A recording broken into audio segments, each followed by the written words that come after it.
Hello, you're listening to the Jerry Hyde podcast. And why not?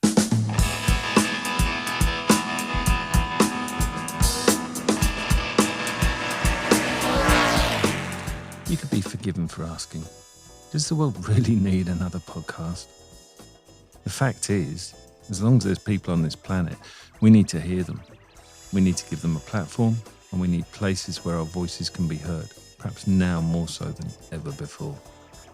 As someone who's been dubbed the most dangerous therapist in the world, I've spent over 25 years talking to people, and in all that time, I've never met a boring person. Because when you really get inside them, when you really open up and find out what makes them tick, every single one of them is a unique container for extraordinary experiences, fantastic stories and radical ideas. That's something I can promise you about this show, is that we will always feature incredibly unusual, game-changing, rebellious, convention-shattering, and above all else, exceptional people. And that's because everyone has the capacity to be that if you take the time to get to know them. And then together, maybe, we can make this the most dangerous podcast in the world.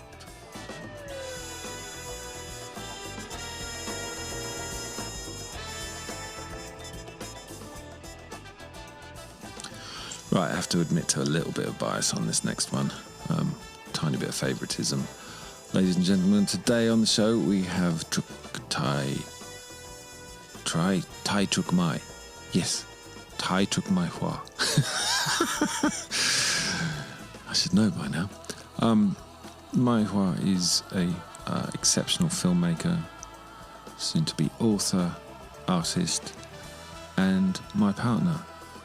Having a successful, intimate relationship is possibly one of the hardest things any of us tries to do anymore these days. And I feel very blessed at the age of 51 or 52 or whatever I was to have kind of stumbled blindly into this relationship. And I think for me, you know, when everyone's entitled to their own opinion what makes a good relationship, for me a good relationship is collaboration, and it's bringing out the best in each other. And I can say absolutely hand on my heart, that's the situation between myself and Mai. I know that she has been the most fantastic muse for me. She's inspired me. She's an incredibly reliable person to go to whenever I'm struggling with anything at all, actually, but especially in my creative endeavours, and I imagine she'd say something similar. So without, there's nothing else to say really. You can hear us bicker and squabble a bit, but in a nice way, and I hope it's as much fun for you to listen to as it is for me to talk to her, because she's got a fucking brilliant mind and I find her deeply inspiring. So here you go, ladies and gentlemen, Mai Hua.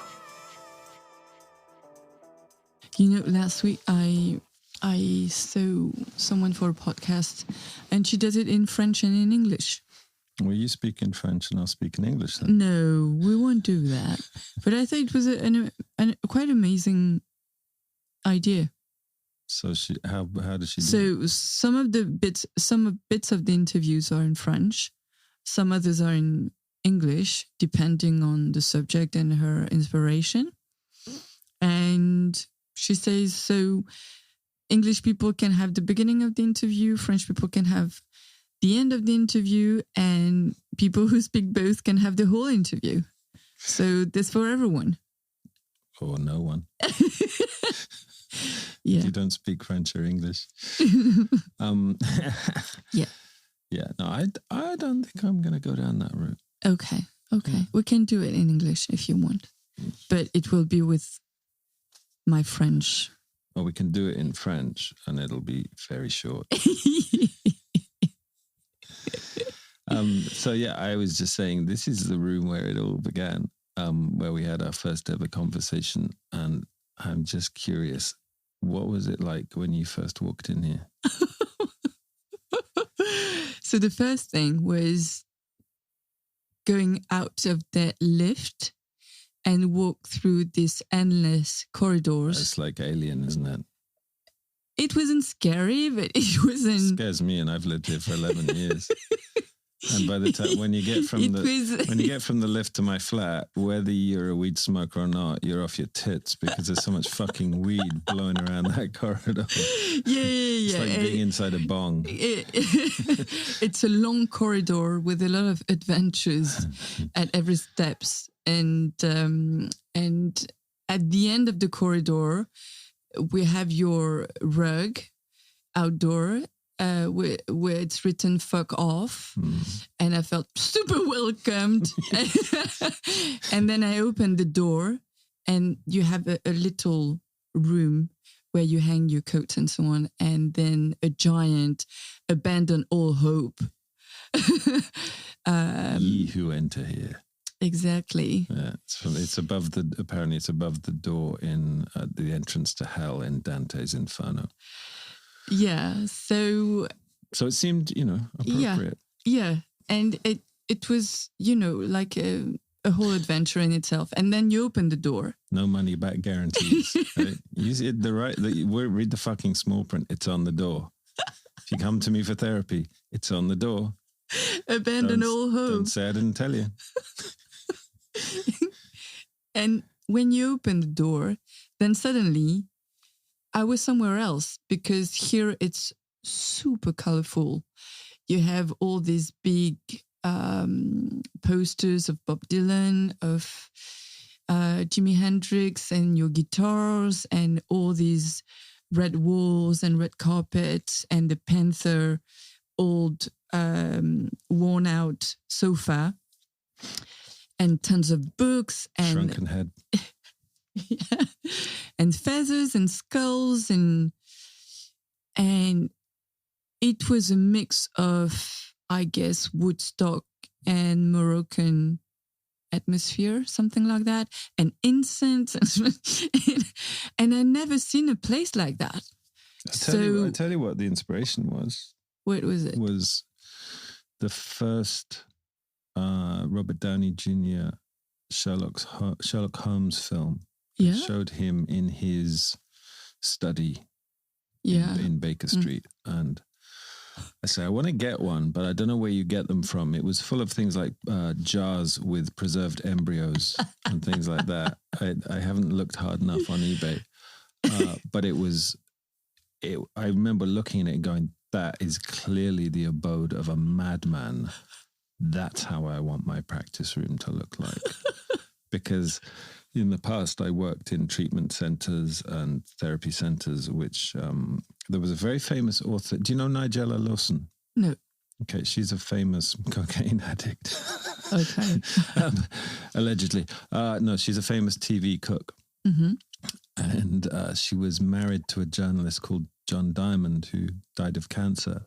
And then she was married to Charles Saatchi, and they had a very messy divorce not that long ago. But John Diamond, in his autobiography, he wrote about going to therapy, and he described it as walking across Finsbury Park, walking across to the beige rooms of Finsbury Park. And he was writing about the centre that I worked in, which were utterly compulsory, I don't know what the word is, beige. Yes. The carpets were beige, the walls were beige, everything was very beige. OCD beige. So when I left that organization and ultimately came here, I thought, well, it doesn't have to be beige anymore. So voila. Et voila. And I remember, because we were not together at that time. It was our first conversation. And I came in very specific conditions where I had a contract in London. And a couple of weeks before, maybe actually exactly 5 years ago, you went to Paris to present your book. I mean, you say we weren't together, but you didn't know that you were already being pulled into my web. Exactly. I didn't know anything. The wheels were in motion. My The cogs were turning.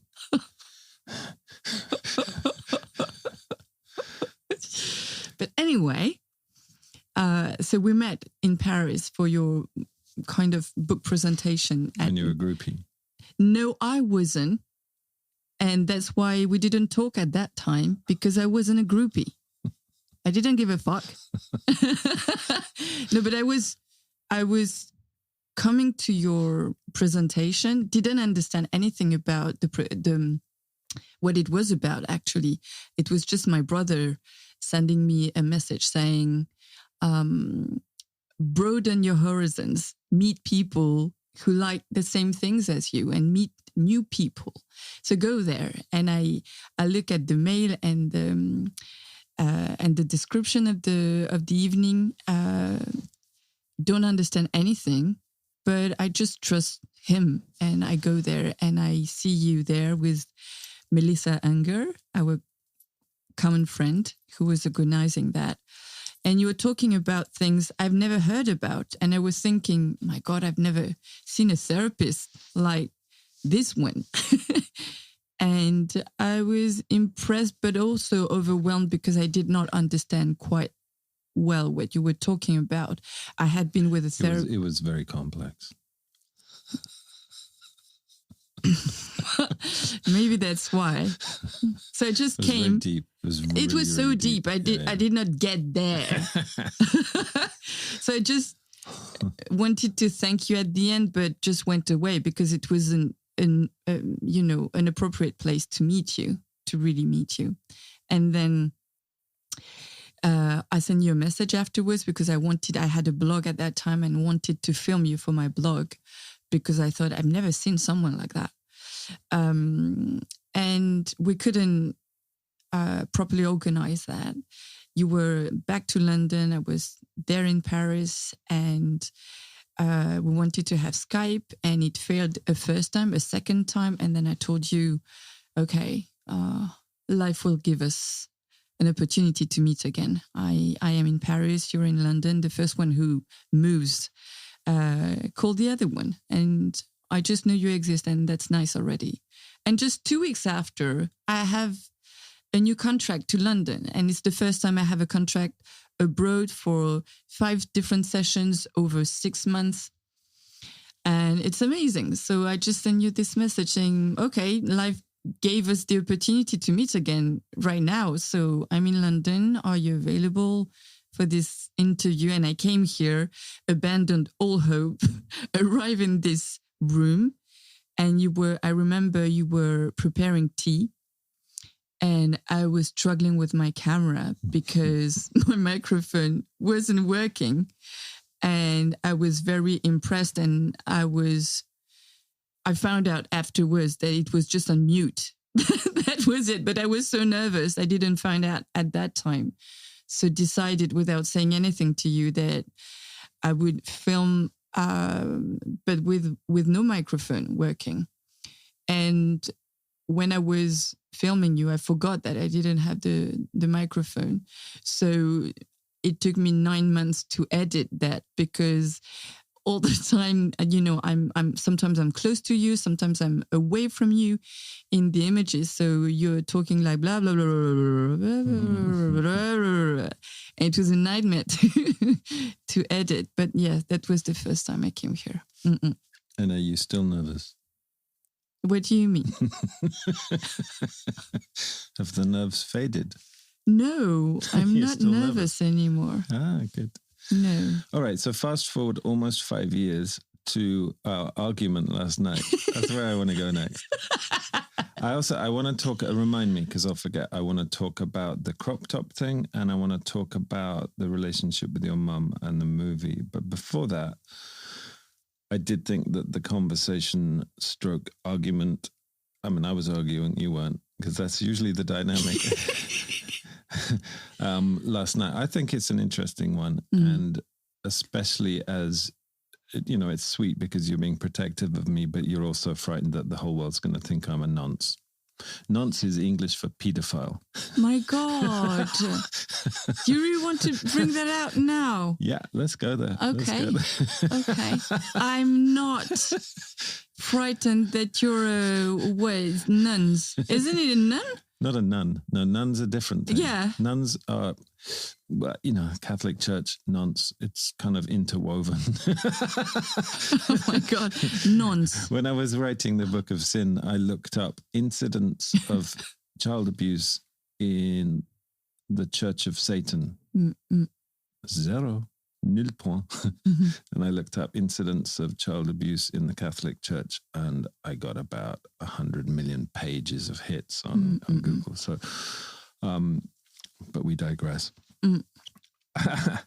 No, but I think this thing that we were struggling with last night, which I was being super sensitive to, which is very out of character for me. You're so hypersensitive. But this thing last night, I think it's a good thing to explore, because I understand your point of view that people will misunderstand me. And I know that, as I was saying, I talk about with a kind of, a 25-year therapist's casualness around awful things, because perhaps I am desensitized, because all day, every day I'm talking about, all fucking day, every day talking about child abuse, but it's part of my job. It's a big part of it. It's part of my own personal history of being abused. And what we were talking about, and we clashed on it when I first wrote about it. And then we were listening to the playback of the interview I did with Philippa Perry, where I talk about it again. And you were, I think, if I understood correctly, you were saying you were worried that people would misunderstand because I was not giving enough detail. So let's do it. Let's give the detail. So I'm always overprotective. And I come from a very defensive place where my childhood was really about justifying any decision I've made, any action I would take. Why did you do this? Why did you do that? Are you sure? You come back with 18 out of 20 from a school exam, and did someone had 20? And if you have 20, did someone had 22 with bonus points, So I come from this place, a kind of paranoid place. And anytime someone I love says something, I have this impulse of being overprotective. And even with my blog and the guest I had on my blog, I was filming my guest, and every time on my editing table, I would be like, should I censor that? Because if I put that out loud, people can blame this person for being actually who she or he is. And I know and I never censored at the end, but I always go through this process. And I had the same process when you launched the Book of Sin. I was frightened that people wouldn't like you. And I always do that with people I love. And I do love you. And on this, you're talking about having a response when you see young girls in tiny skirts. And we were talking about, is there a language difference? Yeah, exactly. For me, response is, I notice. That's what it means. Yeah. I notice, rather than, I think for you, response meant action.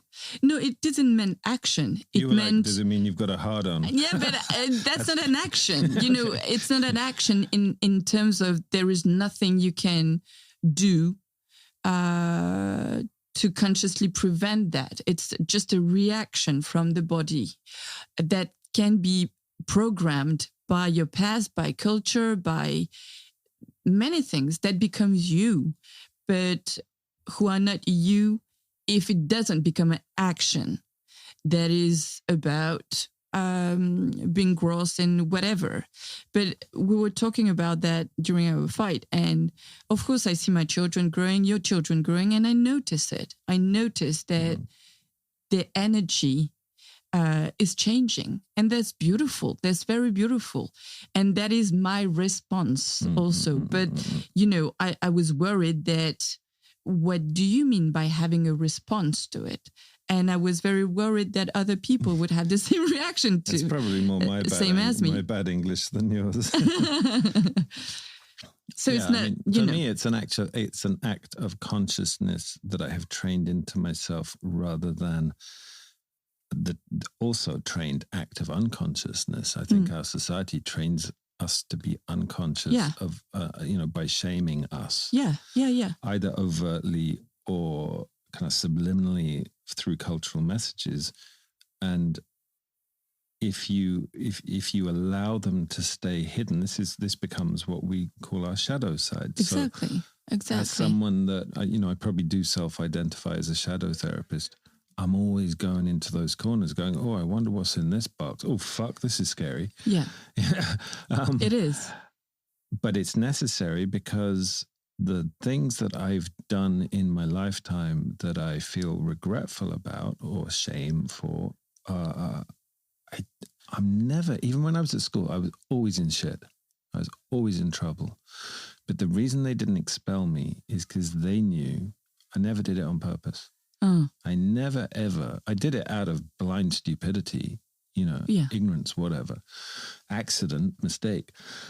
I never did anything on purpose. And I think the same is true in my adult life. Is I've upset a lot of people. I've done a lot of horrendous things, but I've not done them on purpose. Yeah, we all do that. Well, no, some people do them on purpose. Yeah. But for me, the point is, each time I've gone, fuck, I didn't realize I was capable of that. Then I go and look in that box and really explore it. Yes. And so when I was writing the book, my last book, the one that's not out yet, which is called Empathy for the Devil, initially I was looking at my experience of being sexually abused. But then I thought, well, that's only halfway. Then I really do have to go to this place that every single person I think that I've ever worked with who's been abused lives with a fear. Does this mean I have the potential to become an abuser? So I had to go into that corner and look around in there. And it was a relief in the end. It was scary and it was painful, but the relief was, no, I don't want to fuck children. Do I respond? And by which I mean, do I notice? For me, the absolute truth is, and I've said this to you and I've written this, once a girl becomes a woman, once she goes through puberty, once she is able to reproduce, I notice her in a different way. But that doesn't mean I want to have sex with her. It doesn't mean I want to do anything for that. In actual fact, it means that I want to treat her with it. I was going to say more respectfully. I don't want to treat her more respectfully than a prepubescent girl. There's a different agenda, right? Yeah, there's a different agenda to respect her when I cuddle the same my way. Children, when I cuddle my stepdaughter, your daughter, since they've gone through puberty, I notice that. I recognize that. And I have spoken to enough women whose fathers, one way or another, either noticed or don't want to notice. So in some cases, they will distance from them. They'll move away from them. In other cases, they will have special, intimate, physical tickling games and stuff like that. That actually is sexual abuse, is boundary transgression. My gut is the fathers don't know they're sexually abused. They're not pedophiles, but they're not managing their sexual response. Yeah. So for me, my responsibility is to notice when I have a reaction and place appropriate boundaries. Yes, yeah. Totally. Because I think also it's responding to, because it's the same for me with boys or with girls, actually. When I see them changing, we can feel a different energy and we have to adapt to that in order to be as respectful as before. Yeah, you can't walk around your flat naked anymore. No, exactly. Well as my children don't walk away, don't walk around I know people naked. Whose mothers have said, don't be so stupid. What are you talking about? And will continue to do so. And that's transgressive. It may not be pedophilia, but it's totally disrespectful to the kids' need for, whatever their intimacy or managing as or new boundaries. New boundaries. Yeah. And but I think it also corresponds to a very big taboo that no one is talking about, is that our children don't wait to be 18 or, let's say, official adult to have a sex life. And to have a sex life is not about penetration. It's about holding and exploring this new energy that goes through their bodies and their desires and what they're bringing out to the world and how they interact differently. And I think that you wanted to talk about this crop top gate. So in France, back to school period has been marked. I don't know if it's English to say that, but with this crop top gate where young girls have been sent home or scorned by the direction of their schools because they were wearing crop tops, and that it was described as not decent outfits that would bother boys, which is outrageously sexist, but that is also outrageously authoritarian. Like, you know, times are changing, and the fights against sexism has brought up new knowledge about how we accommodate with this sexist oppressions.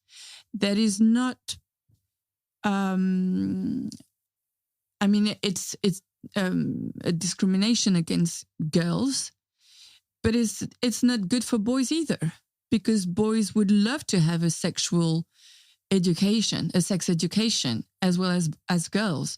It's just that girls would be, they are sexualized too young, but they are not allowed to explore their sexuality either. So everybody is losing. It's lose-lose in this fight.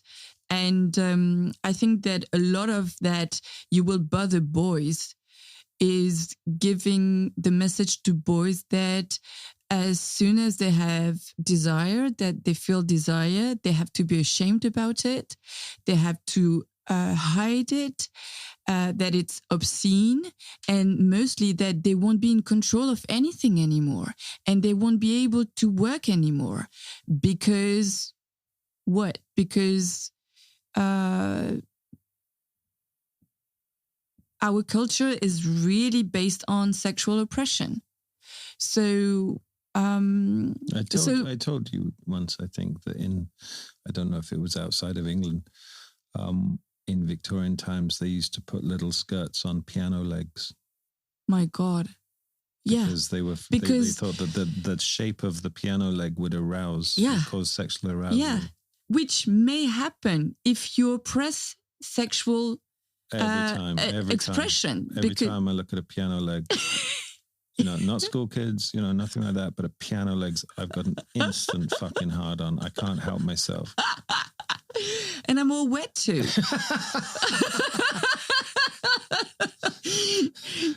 But, the minute you oppress people from being sexual in a healthy way, they will be sexual in an unhealthy way, and they will see sex everywhere. So I heard also about these schools where now boys and girls, they can't climb the stairs together, because climbing the stairs becomes a sexual act, and boys shouldn't see girls walking up stairs. But you say if you repress people, they see sex everywhere.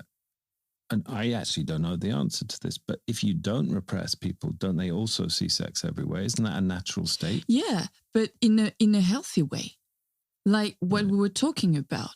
We see our girls and boys growing, not showing ourselves naked one to each other, because something is changing and this thing is sexual. But it's a healthy way to see sexual energy or power or bodies or whatever growing into our children. It's a healthy way to respond to it.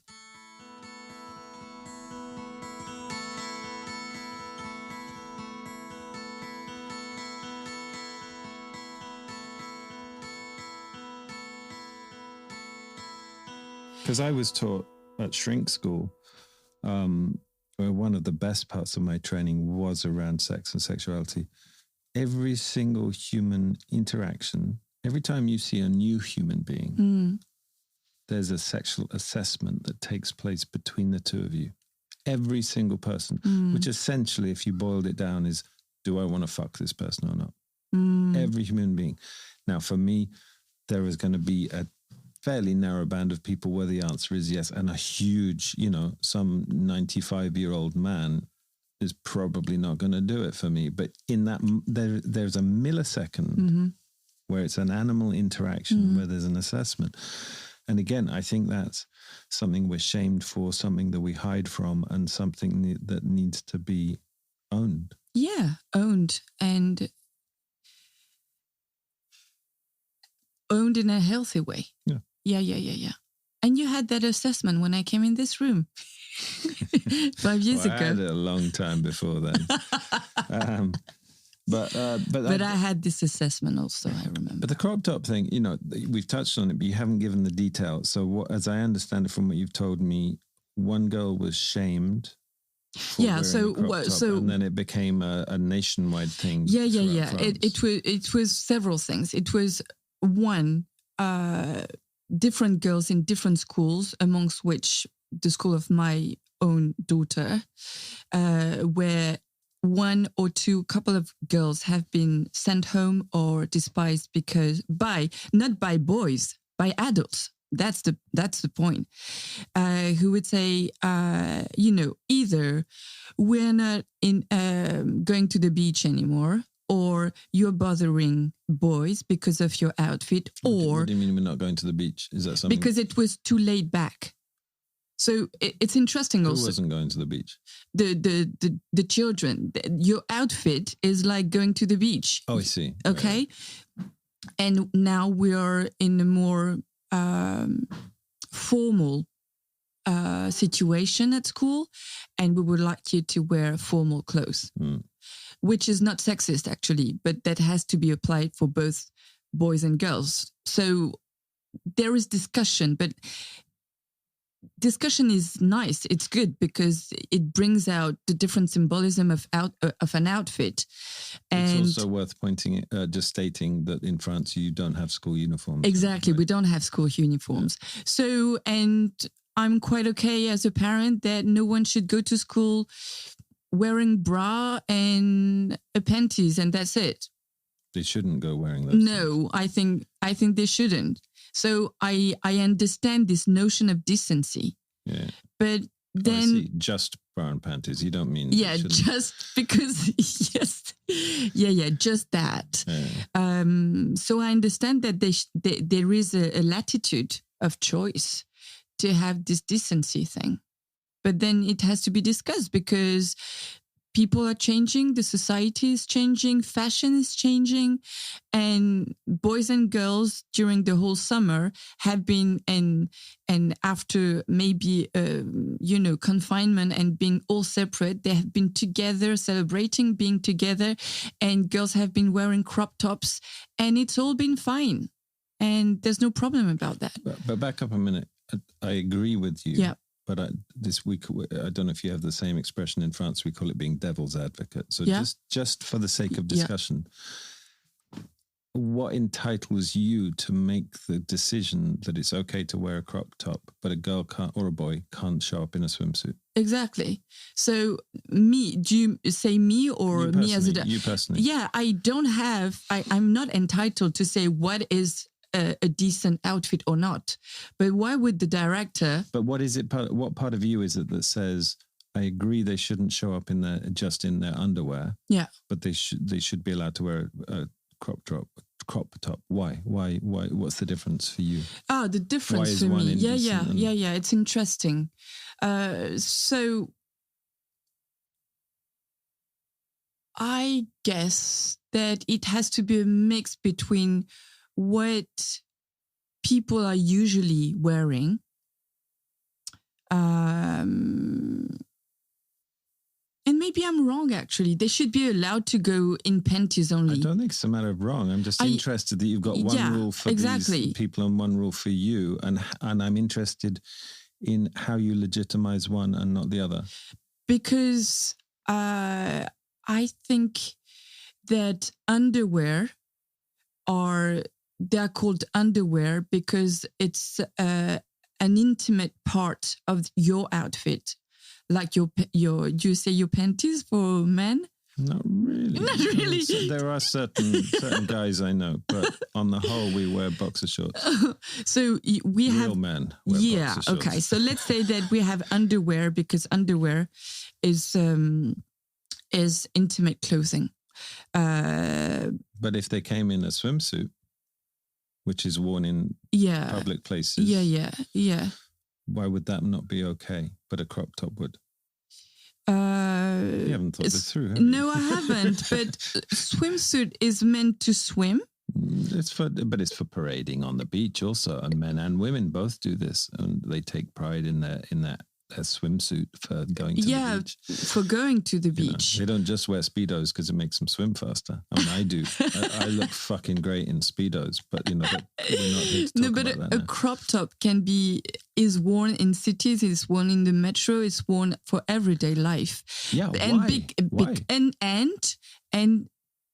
and women are not and should not be raped for that. They're not provoking. No, but no one's saying that. But don't you think it's interesting? I'm not even talking about these values. When it's fucking hot, when it's like 39 degrees in Paris, it makes a lot more sense to walk down to the shops in your bikini, but we don't. Yeah, we don't, because so far we separate the outfits with the utility and the places we're using it. So, which is kind of weird. It's kind of weird, but I think it's associated with the symbolism, which is not weird, actually. So if you go to a ceremony, you dress in such a way that shows, we could go, but I'm not a specialist, we could go into all the symbolism of what clothes means, because they have meanings. They are shields, they are protection, they are showing off, they represent a lot of messages. But as soon as the whole society is going to the beach in swimsuits, but not in the streets with swimsuits, but they're all wearing crop tops in the streets to walk around and be like that. Why shouldn't they be allowed in school with that? Because crop tops is not meant for the beach. It's meant for everyday life. So the crop top thing then became national. Yeah, it became national. So there was a day when all the girls showed up in crop tops. Yeah, and that leads to the second point. So the first point is the sexism. The second point is authoritarianism, authoritarian behaviors from the directors of some schools and the monitors and some teachers. So some teachers were supporting their children, which I found very refreshing. Some parents also supported their children very loudly. And it's still going on. But some directors said horrible things to these children, young women. Yeah, you said like something.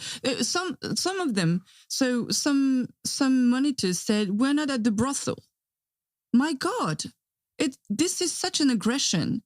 And also some other directors, one of the principals, said, tweeted, and some others said behind closed doors, "I'm not here to see half of your lap and breasts," which is so shocking.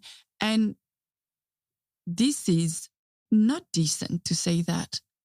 From a 50-year-old director to say that to a 15-year-old girl, we go back to your point that he hasn't been in his shadow. No, they've side. not done the work. So he hasn't done the work. They're saying to the kid, dress differently so I don't have to deal with myself. Exactly, because he was saying just before, when I go in the metro and I see someone with a woman with how do you call that? A low cut top.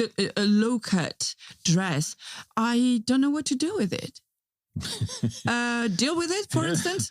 Get an education, for instance. It would be really good for you too. Yeah. It's not about blaming him. It's about helping him deconstruct his so-called neutrality. Because for him, he's the neutral person. He's the universal point of view. And no, he's not. He's he has internalized a pedophile culture, rape culture, and it's not good for him either. So I really believe that we are now in a very big shift, and it's passionating, and I don't want to say it's lovely, because it's not a lovely situation, but I kind of love it, because we are feeling the shift, and we are feeling, and there will be a lot of resistance, and this is one of them. But we're here to go through, and I know we have all this conversation about shit has changed over. If you look at 100 years ago, things have changed so much. But they have changed because the people, the society has been working so hard, not because institutions have been working. My God, it's worse than ever. Institutions and political power. You've talked about it with Sam Roddick, and what she says is so important. But we have the power to change all that. I think what's exciting to me, there's a lot of there's plus and minus to everything, right? And there's a lot of complaint or criticism of kids these days spending all their time on phones, which is in no way exclusive to kids. I spend all my fucking time on my phone. And I see plenty of adults doing it. But the plus side is this our children's generation is probably the best educated, best informed human being that ever existed. They are amazing. I saw Tam first, your daughter, my daughter, and her friends, and I saw the posts they have been posting, the things they have been saying, and we have been discussing, and they are so articulate. It's not because we see that also, there is a big lefty conspiracy that is brainwashing our children. My God, it's not. They are so articulate and so intelligent, and they're also so courageous. Because if I was this girl in front of this school director, I would have shat on myself. I would have collapsed, and this girl hasn't. I know exactly what I would have done. I would have been asked once again, what do you find so funny about this? This is no laughing matter, Hyde. You would have been laughing. I would have been collapsing and crying and become I would have felt so belittled and so ashamed. And this girl, they're not ashamed. They're like, I don't understand what you're saying, because what you say it's nonsense what you're saying. Well, I think it must be pretty freaky. I have no sympathy for these teachers because the kids are better informed. My children are almost certainly more in some ways more politically aware, more socially conscious and understanding and informed than I am. Yeah. And I really admire that. And I love the fact that, they applied for tickets for Trump's Tulsa rally along with a million other TikTok teenagers. That kind of shit blows my mind. Yeah. Because we didn't do that. No. I mean, we didn't have the platform when I was a kid. Yeah. We were totally, trained to be separate and fearful. And I felt that also. And as a parent, I felt fearful to step up for my daughter. I felt very fearful of that because I'm fearful of authority. I'm fearful of approximately everything. And they give me a lot of courage also. And we have to do the work because an authority that uses these games of power must meet another authority to be toppled. And children have their voices and they're courageous, but they need to be backed up by the parents. And parents have to be there also. And I see, and we are now in contact with a lot of mothers and a lot of fathers also who are stepping up for their children. And I think it will also create something very new and very beautiful between teenagers and their parents. Because so far, there had been so much silence between them, so much misunderstandings and so much separation between children and parents. And and if there are parents here, I'm telling you, this is your ticket to get back into your relationship with your teenager, because it's huge what's happening right now. But you just highlighted for me perhaps a cultural difference between you and I, which is you said we were raised to be separate and fearful, whereas I was definitely raised to be separate from the adult world. I wasn't fearful. I didn't give a fuck. But that's amazing. I was so fearful. Well, I think it has its own downsides. Of course. You know, which is illustrated in my throwaway thing where I say, yeah, you know, I have a response to kid, and you're going, whoa, don't fucking, and I go, I don't give a shit what people, and you're going, but you should care, and that's true. I shouldn't be so throwaway about such painful and difficult issues. Yeah. But I think there was an advantage that I perhaps had when I was young that maybe you were constrained by, where I honestly didn't care about society or the rules. That's amazing. Or what was perceived as a kind of grown up. Well, not even to say I didn't care suggests almost there was an energy. I had no interest. To care is there's energy. Where there's no interest, there's no energy. I was obsessed by that. It didn't exist to me. You know, you do your thing, man. I don't fucking care. I'm just going to do my thing. Leave me alone. Was my attitude, and it kind of worked. But that's amazing. And I think that's how we met also, because we come from such different places, where I was obsessed by what people would think about what I do, and to search for validation all the time, that I have developed, now that I'm more conscious about it, I have developed also a big sense of what are the limitations, or how to communicate something to someone. But yeah, I was very separate because I was very fearful. And do you remember, we were talking about the last fight we had yesterday, but the first fight we had, did you remember what you told me? No. My God, how dare you? Which one was it? About the abyss. Oh, did we have a fight about that? I remember you saying, do not pull me into your abyss. And then you climbed in and kept digging and went even deeper. Like, no, Mai, come back. Don't go so far down into the abyss. Because I come from a very, it was, for me, it was survival. I had to please. What was the fight? I can't remember.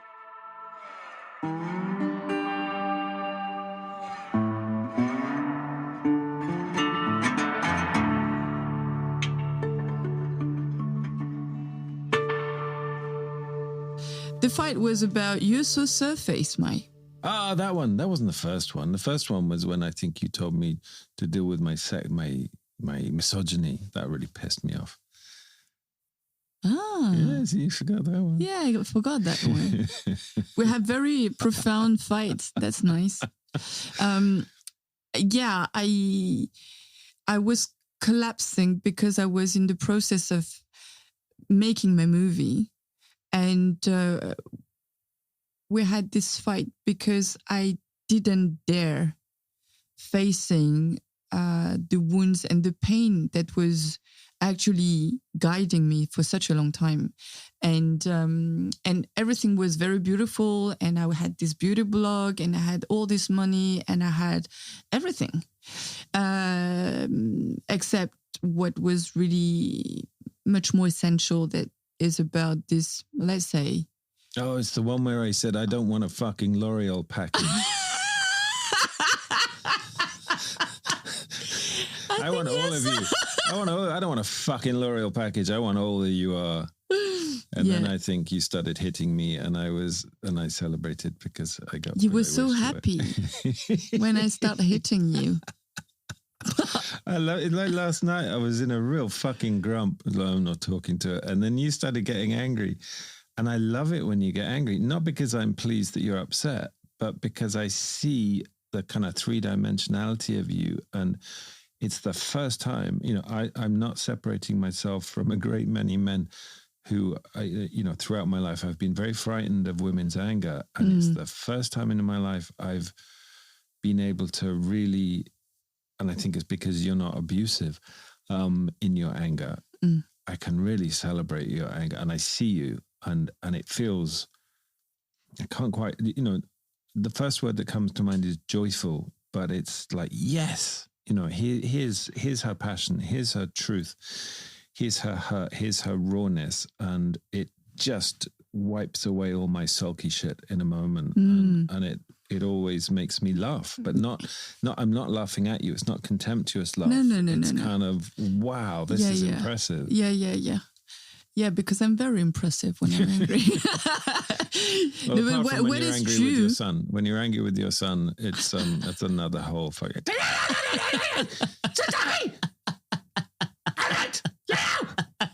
And I enjoy it enormously, but that's because he's such a little shit that I take enormous pleasure in seeing you scream at him.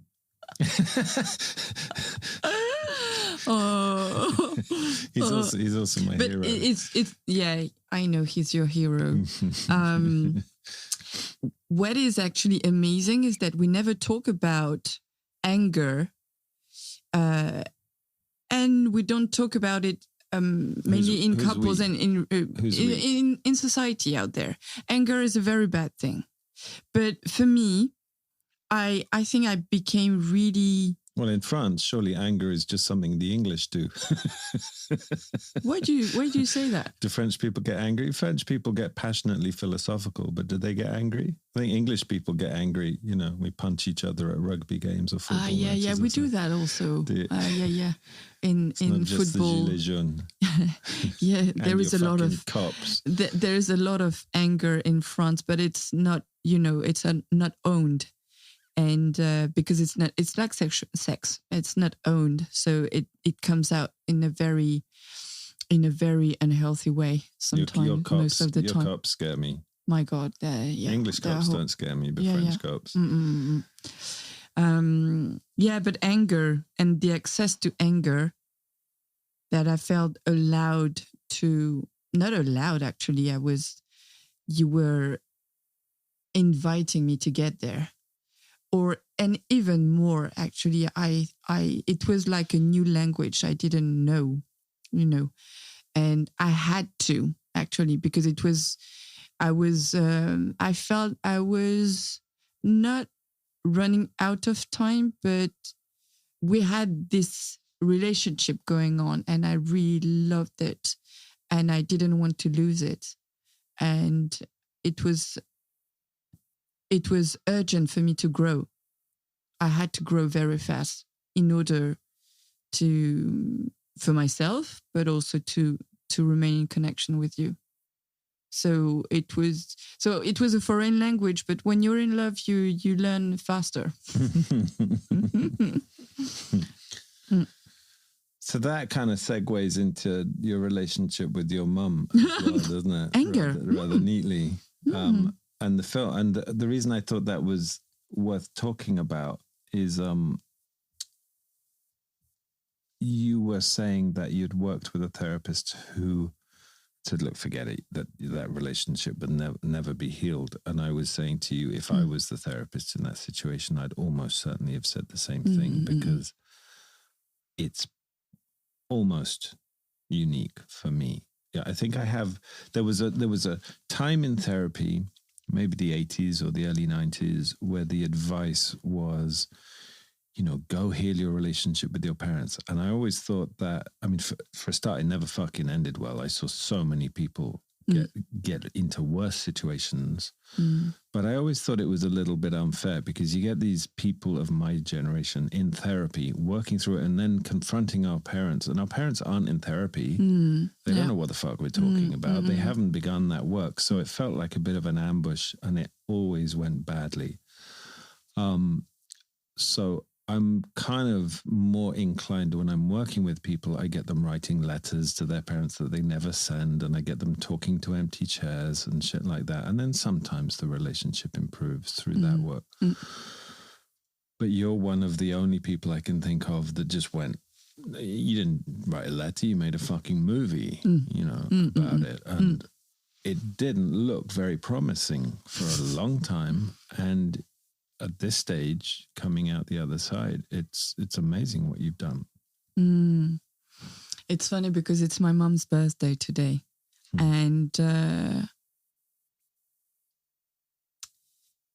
it's a real... I have been really blessed because a lot of people, I think, can heal individually from their relationship to their parents. Exactly what you're talking about with just healing the image they have or expressing what they had to express, but not directly to the parent itself. Just by writing letters and doing this work on their own can be sufficient. But I have been in a very complex process of making this movie about, at the beginning, I thought it was about my grandmother and 4 generations of women. My grandmother, my mother, myself, and my daughter, and trying to heal from a curse because I was told I come from a cursed line of women. And the process got me. I wanted to make a movie, but the movie made me. Because one edit after another, information would come up to me saying, no, actually, it's not that. It's that. It's not about your grandmother. It's about your mother. It's not about your mother. It's about yourself. It's not about yourself, etc., etc. And I was pulled into the process. And by accomplishing it, I healed my relationship to my mother, but also the relationship of my mother to me. And so what was broken about it initially before the film? So and people don't know the history. So your parents split when you were 7? Yeah, my parents split when I was 10. 10, okay. My mum went away. So and which is unusual, right? So in your situation, your father got... Yeah, my father got the full custody of the 3 children, which was super unusual. How can I say that? And my mom and I also inherited from transgenerational things that don't belong to us, but totally made our stories. So that's what I found out by doing this movie and doing quite a lot of work with different therapists, different techniques, plant medicine, constellation, family constellation, reading shitloads of books also, and making this movie. So having a creative process where I could destroy, burn a whole part of our relationship that was actually the core of our relationship. And out of that void, something else happened. And this something else that was born was growing in such a conscious way that it has taken the shape of a very healthy love, where she can be herself and I can be myself as 2 fully separate, different individuals. And out of that, she became a mother and I became a daughter. And things that were upside down before just came out of order because we allowed ourselves to be truly authentic, and we're in places where our individual integrity would never be challenged, in a total recognition of who we are and who the other is allowed to be. But what did you have to change in you to make that possible? Because I would, looking at it from the outside, I would say you probably stopped being a good daughter. Exactly. I stopped being a good daughter that was actually the mother of her mother, and be just myself. And it was actually very easy to do. in terms of technique, not in terms of, heartfelt difficulties. When you watched the first edit of my movie Les Rivieres, you told me, do you remember? So you told me, it's like the Wizard of Oz without Dorothy. Where's Dorothy? Where are you? And that's how we had this fight about you're so perfect. But where are you really? It's your ego speaking. Where is your anger? I want you whole and I love you. But you're behind your ego and I want to destroy that. Get angry, for fuck's sake. And it took me 2 years to get angry after that discussion, after that fight, because it's a whole skill I didn't have. And by being angry, I was able to speak for myself. And instead of having this sentence like, the problem is my mom is toxic, for instance, it would be, I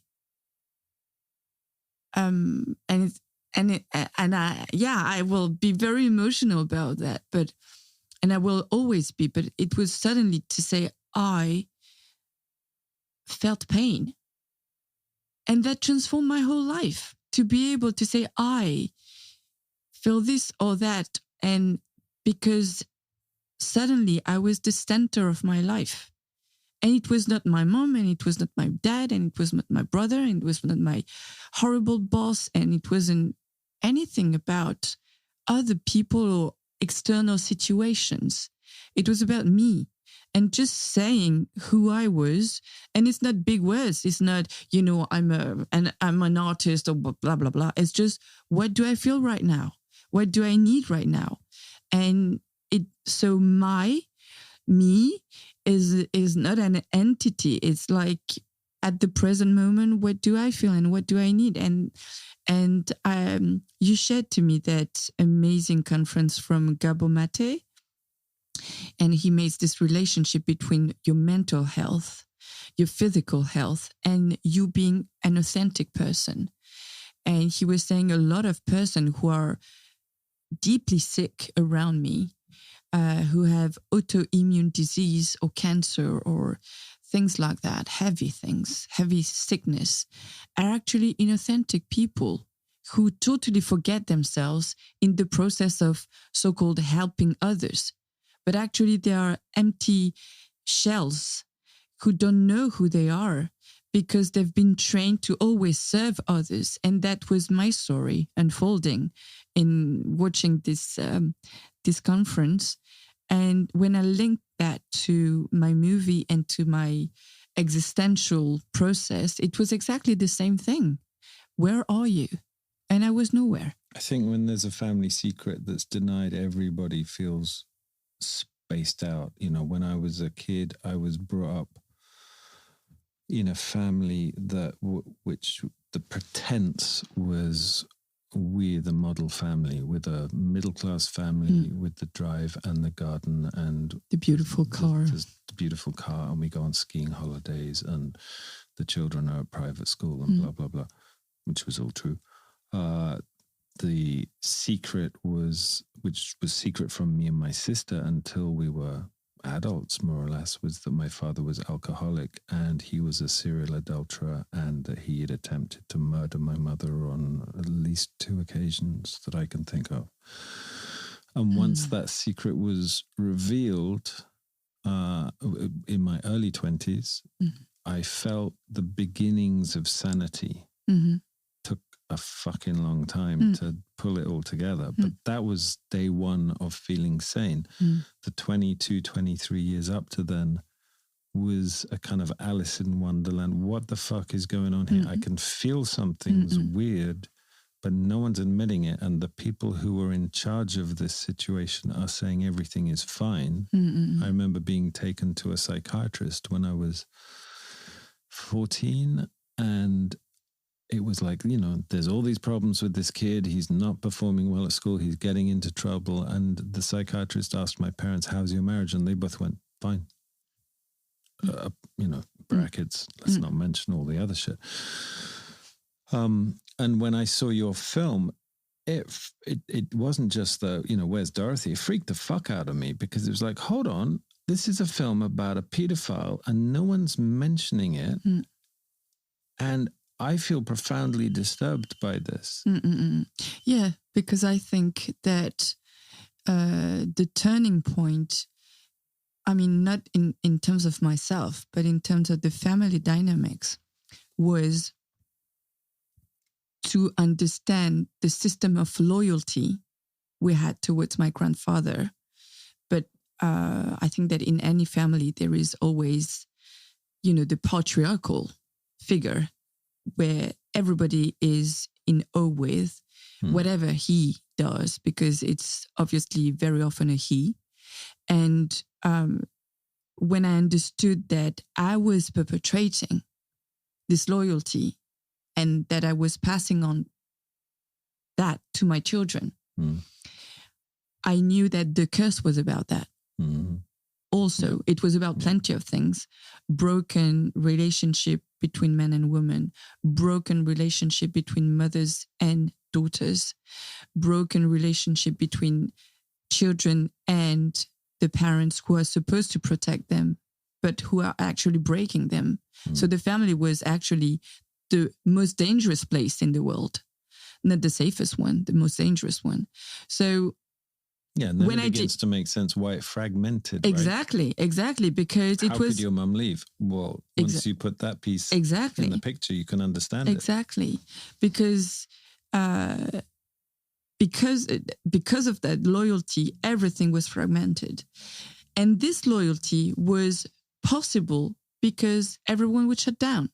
And I think that is a very universal thing that every family shares, because actually every family is dysfunctional. That is the core of all our lives. We all come from dysfunctional families, and they are dysfunctional because everyone shuts down, because it's because we are trained to repeat the loyalty we have for the system.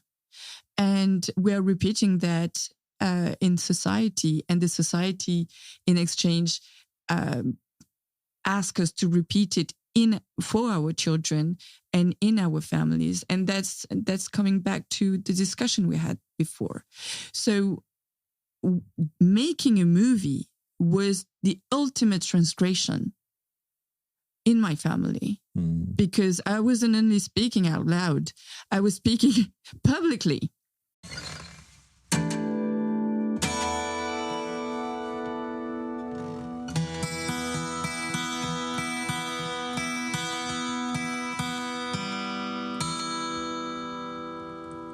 For a perfect little girl was so so scary and unimaginable that I could do that. And that's what I did with my movie. So both honor and love more, and break and burn the family as it was. And it was a very scary process. But I had to do it because I think I couldn't be, because of my programming, I couldn't be, how can I say that? Be motivated for my own sake, but I was for my children. Yeah, that was going to be my next question. How has it changed you as a mother? Healing your relationship with your mum must have changed you. Yeah. Actually, it healed the same way. Is that I became an individual before being a mother. So instead of being as small as just a role, and this role was defined by others who would say, this is being a good mother, this is being a bad mother, and you have to be this way. So instead of that, I filled in this role by just being myself. And after, when I could be myself, and I can't all the time, but most of the time I can be myself now, then I added a layer in this role that is about protection. What does being yourself mean? What we were saying just previously, just say who I am, what I need, and what I can do, but turn the loyalty I had towards my the eldest, to myself and to my children, that has been a major revolution for me. So that I would try to be my priority, and my children be the second priority, and then you, and then etc. And before, it was always my mom. My mom would be the whole priority. So if she sent a message, it would be the first one I would treat. And if it would be 10 messages, it would be the 10 first thing I would do in the day. And it could take my whole energy. Well, and now I don't do that anymore. What's interesting for me is you made the movie to save your daughter from this curse that was said to run through the women. And you have an amazing relationship with her, without a doubt. But the most obvious thing for me in the almost 5 years that I've known you is how much your relationship with your son has changed. Yeah. That's really transformed. Yeah. And I think it has transformed because I in the process, I understood all. So I was saying the brokenness there were between men and women, and that would translate into my relationship to my son. And I remember the first editor with whom I was working, he saw all the rushes. There were 90 hours. And he was saying, your daughter is fantastic. She's beautiful. She's clever. But in terms of cinematographic nurture, I don't have anything. I don't have anything to say about her. Your son, my God, that's a lot of, you have a big issue with your son. And I wasn't aware of it. And what I understood, and that I did not develop that much in the movie, is that I was carrying a lot of anger and a lot of submission. And my mom said something very true about our relationship to men. And I think it's quite true on a societal level. We are revolted and submitted. So once again, it's lose-lose. So when do you become a sovereign? Your sovereignty and integrity as a woman is respected by yourself first. And you have a peaceful relationship to men. So that's what I wanted to go to. And I had to do that with my ex-husband. I had to do that with you. And I had to do that with my boy. And I understood, mainly with conversation we've had together, how scared I was by this child. I mean, what I observed coming into the family was a reversal of natural hierarchy. Yeah. So your son was the boss. Yeah. You were next in line, and you were trying to look after him, but there was a reversal of the hierarchy. And then you and your mum were kind of reversed because you were being the parent to her. Mm-hmm. And what you seem to have done over the years is put the hierarchy back in place. Exactly. So you can be parented by your mother, and you can parent your son. And he's safe now. He's kind of feels stable. It's everything's as it should be. Exactly. Yeah, exactly. Because you told me something, he's too big. And by being too big, he's very anxious about it because it's too much responsibility to find out how he should dress, how he should behave while eating dinner, everything. And you try to please him instead of being his mom. So for him, I really became a mom because I was a very scared little girl. And I was scared because he was a boy, but because also he has this character that he's very free and very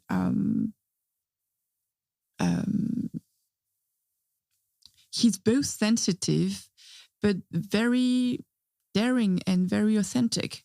He doesn't... Oh, he knows himself. Yeah, he knows himself very well. And it could have happened with my daughter, but her character was like mine, being a very perfect little girl. So it didn't resonate with my own shadow. Yeah, I'm working on that. She's She's so bold now. She did okay with the tequila shots until she spat it out. Up until that point, she was doing okay. But I'm making it part of my stepfatherly duty to corrupt her. Thank you.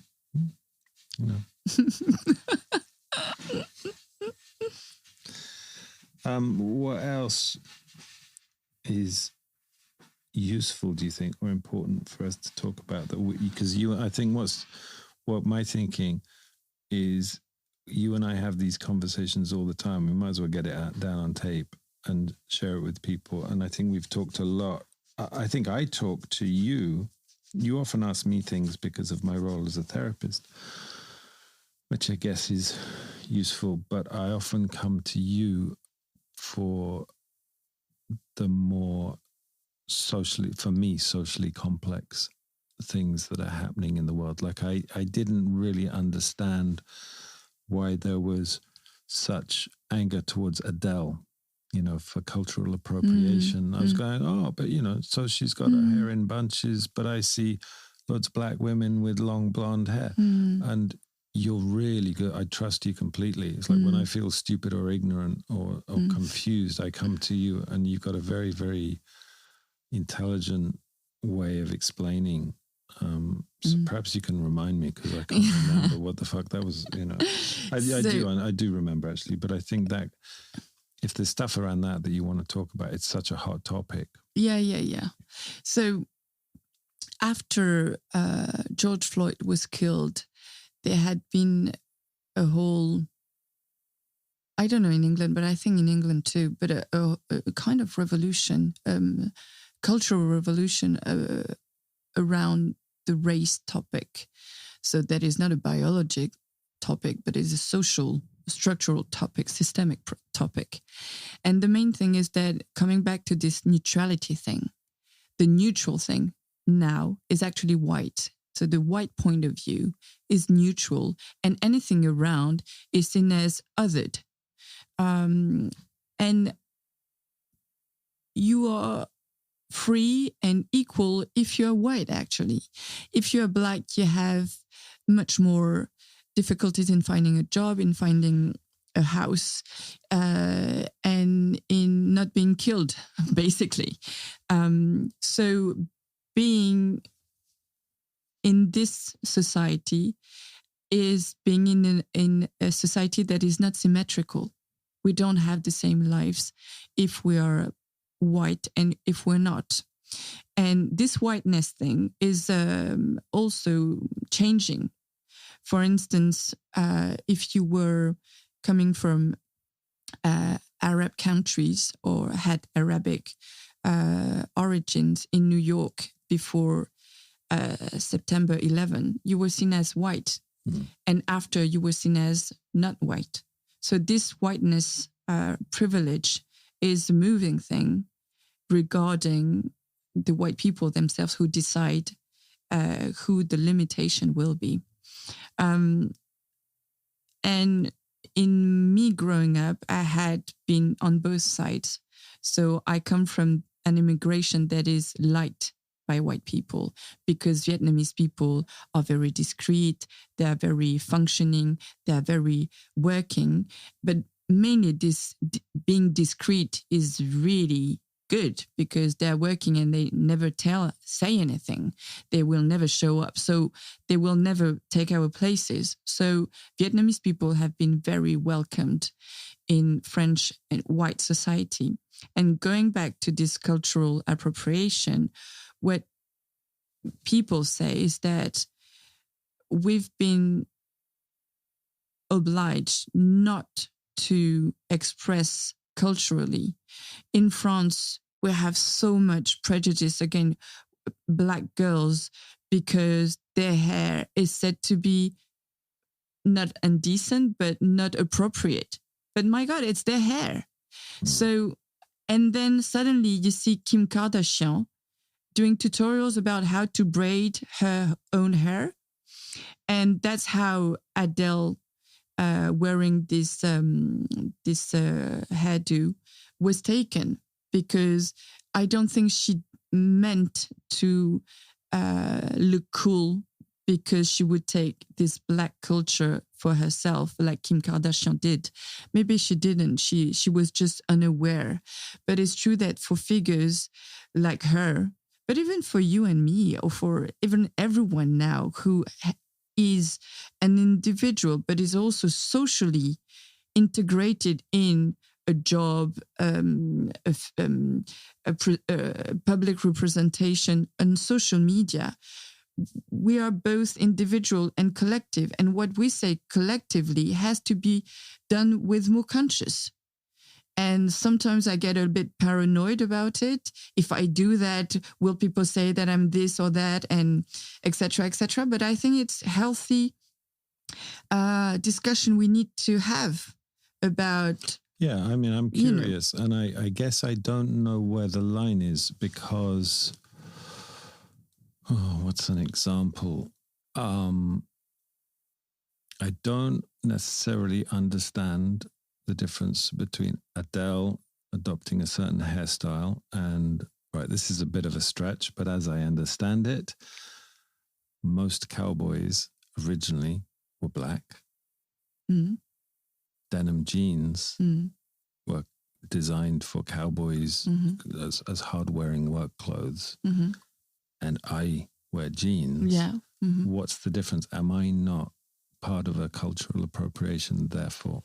I think the main thing is to do things consciously. So now jeans, for instance, are part of the white culture, that's for sure. But what people who are talking about cultural appropriation are saying is that it's always the same thing. It's white people in their very colonial way of thinking take culture, take values, take money, take people from where they are, take it for themselves and never give back anything. And what's the answer? The answer is to do it consciously and to give back and to say where your things come from. So how would Adele have dealt with that in a way that wasn't offensive? So apart from not have a hair like that.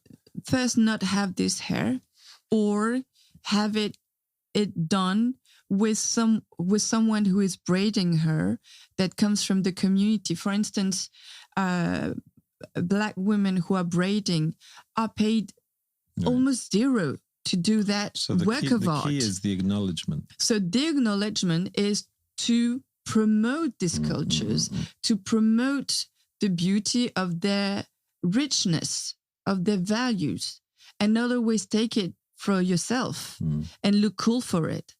Because we're deeply ingrained into that, looking cool, white culture, but that is predation. It's another way to be predatory and to be dominating others.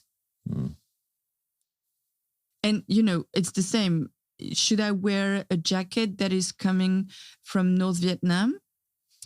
If you have bought it to the people themselves in a respectful way, that your goal is to promote their culture outside to the world, it's something. If you are a brand like Isabelle Marant, who is a superstar in France, and all your designer teams are just taking pictures on Pinterest and just copying it, and then you sell this dress for 2,000 euros, then that is cultural appropriation. Or what Urban Outfitter has been doing with Native American culture, that suddenly they take their culture just to make money for themselves.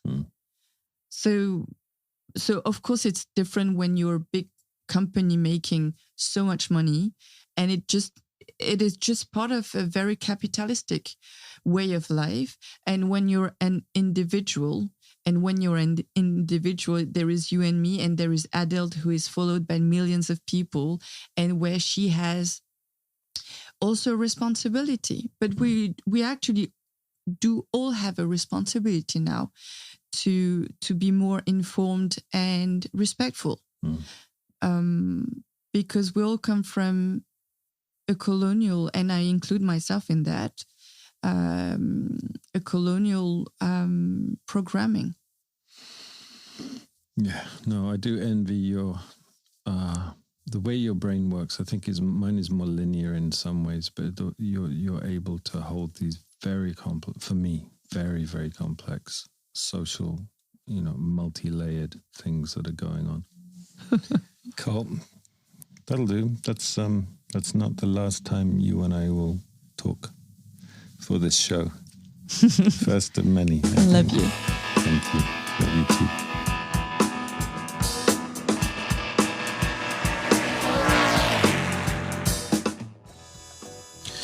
Tai Truk Mai has left the building. She's gone back to Paris. I'm sat here in London, missing her, and I hope you enjoyed that. I did. That was a laugh.